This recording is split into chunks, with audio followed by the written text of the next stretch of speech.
Serikali ya India imelalamikia serikali ya Iran baada ya shambulio dhidi ya meli za mafuta katika mlango bahari wa Hormuz, huku mzozo wa Ghuba ukizidi kuongezeka. Wizara ya mambo ya nje ya India imemwita na kumkabidhi malalamiko rasmi naibu balozi wa Iran mjini New Delhi, Mohammad Javad Hussein, kufuatia shambulizi lililolenga meli mbili za mafuta zinazomilikiwa na Umoja wa Falme za Kiarabu katika mlango bahari wa Hormuz.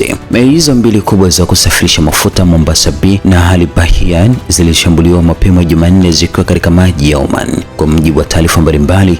Wakati shambulio hilo likitokea, jeshi la Marekani kupitia kamandi kuu ya Marekani CENTCOM ilikuwa ikizipa meli hizo ulinzi, na kabla ya tukio, Iran ilikuwa imeonya kwamba njia kusini ya mlango bahari wa Hormuz inayojulikana kama Oman Corridor haikuwa salama kwa meli zinazopita katika eneo hilo. Ripoti zinaeleza kuwa mfanyakazi mmoja raia wa India aliyekuwa ndani ya meli ya Mombasa B aliuawa, huku watu wengine 8 wakijeruhiwa, wakiwemo 4 waliopata majeraha mabaya. Vyombo vya habari vya India viliripoti kuwa serikali ya nchi hiyo ilimwita naibu balozi wa Iran ili kuwasilisha rasmi malalamiko yake kuhusu shambulio hilo. Kwa mujibu wa Wizara ya mambo ya nje ya India, mashambulizi hayo yalisababisha moto mkubwa kwenye meli zote mbili na kuharibu sehemu mbalimbali za meli hizo, ingawa moto huo ulifanikiwa kuzimwa kwa haraka. Milipuko yaripotiwa kusikika kusini mwa Iran. Mapema Julai 14, taarifa zilianza kusambaa kuhusu milipuko kadhaa iliyosikika katika maeneo mbalimbali kusini mwa Iran, yakiwemo visiwa vya Quish na Abu Musa pamoja na mji wa Bandar Abbas. Ripoti za eneo hilo zinasema milipuko ilianza kusikika karibu saa 6:30 usiku kwa saa za Iran, huku milipuko mingine ikisikika kati ya saa 6 na dakika 45 na saa 7 na dakika 10 usiku katika maeneo hayo. Wakati huo, mifumo ya ulinzi wa anga iliwashwa katika baadhi ya maeneo ya pwani ya mkoa wa Mozgan ili kukabiliana na kile kilichoelezwa kuwa ni malengo ya adui. Pia kulikuwa na taarifa za milipuko katika mji wa Jaski. Ofisi ya gavana wa Mozgan ilisema kombora moja lilidondoka eneo la magharibi mwa Bandar Abbas, lakini uchunguzi wa awali ulikuonyesha kuwepo kwa vifo wala majeruhi. Katika kisiwa cha Quish, mamlaka eneo hilo huru la biashara ilisema tukio hilo lilitokea karibu na bandari ya kisiwa hicho, huko maeneo mengine yakibaki salama. Hakukuwa na taarifa za vifo wala uharibifu wa majengo ya makazi au biashara. Hata hivyo, baadhi ya vyombo vya kiraia vilivyokuwa baharini viliripoti kuharibika